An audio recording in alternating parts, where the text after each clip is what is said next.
আমার এইখানে যারা শিক্ষার্থীরা এরা সবাই আমরা শান্তিপূর্ণভাবে আন্দোলন করছিলাম। কেউ একজন এই যে পুলিশের যে জ্যাকেটগুলো আপনারা দেখেছেন আমি হস্তান্তর করেছি, ওগুলো আমার আন্দোলনের জায়গায় রেখে চলে গেছে, অথচ আমরা ছিলাম শান্তিপূর্ণ অবস্থায়। এখন উনারা এটা একটা এই মাত্র কিছুক্ষণ আগে কেউ একজন এগুলো রেখে চলে গেছে, এবং আমার যেটা ধারণা ওরা এটা পুড়িয়ে দিয়ে বলতে চাইছিল আমার বাচ্চারা এগুলা পুড়িয়ে দিয়েছে। এবং যেমন মেট্রো রেলের জন্য উনারা কাঁদে না, এই পুলিশের ড্রেসের জন্য 2 দিন পর কাঁদতো, তারপর বলতো আমার বাচ্চারা এগুলো রাষ্ট্রীয় সম্পদ ধ্বংস করে। ঠিক আছে, আমরা রাষ্ট্রীয় সম্পদ ধ্বংস করার জন্য আসি নাই ভাই। রাষ্ট্র আমাদের টাকা, আমাদের ট্যাক্সের টাকাই হয়। অতএব রাষ্ট্রীয় একটা জ্যাকেট হোক বা একটা সুই হোক, ওইটার যত্ন আমার বাচ্চারা এবং আমরা নিতে চাই। আমাদের সম্পদ। মতিউর বেনজিরের মতো তো আমার বাচ্চারা টাকা বার করতেছে না। একটা জ্যাকেট পাইছে তা পর্যন্ত বলতেছে ম্যাডামকে ফেরত দিয়ে আসেন। আমাকে সাক্ষী নিয়ে কেন দিতে আসছে জানেন? কারণ ওদের হাতে দেখলে আপনারা তো মনে করবেন ওরা ছাত্রলীগ, ওরা অমুক দল তমুক দল, শিবির, রাজাকার ইত্যাদি। আজকে আমার এসে পুলিশের জিনিসগুলো হস্তান্তর করতে হলো। এটা কোন ধরনের দেশ যেখানে ছাত্রদেরকে বিভিন্ন ট্যাগে বিভক্তিকরণের মাধ্যমে শিবির ট্যাগ দেওয়া হয়? ছাত্র নিঃশেষ চলছে। আমি এখন এই জ্যাকেটগুলা উনাদের হাতে দিলাম। আমি দেখলাম আমাদের পুলিশ ভাইরা আমাদের প্রতি শ্রদ্ধাশীল, স্নেহশীলও বটে। ওনাদেরকে উস্কানি দিয়ে বারবার আমাদেরকে হত্যা করার জন্য উস্কানি দিয়েন না। ওনারা মানবিক আছে, আপনারা মানবিক হন। আমার বাচ্চারা শান্ত আছে, আমরা সুশৃঙ্খল আছি। আজকে আমরা রাস্তায় নেমেছি, নিজেদের দায়িত্ব পালন করছি, সাথে আমরা রাষ্ট্রকে সংস্কার করতে চাচ্ছি।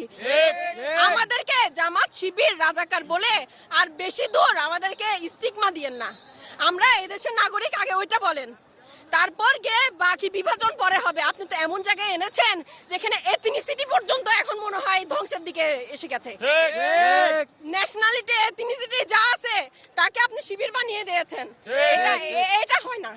আমাদের এই বাচ্চারা, এই যাদেরকে আপনারা জেনারেশন জি বলেন, তারা এইটা থেকে বের হতে চায়, পরিবর্তন চায়, সংস্কার চায়। এটা কোনো দোষের হতে পারে না। এটার জন্য বারবার তাদের বুকে গুলি চালাতে পারবেন না। আগে না হয় আমরা অভিভাবকরা মরি, তারপর ওদেরকে মারিয়েন। এর আগে একটা গুলি আমার বাচ্চাদের কাছে পড়বে না।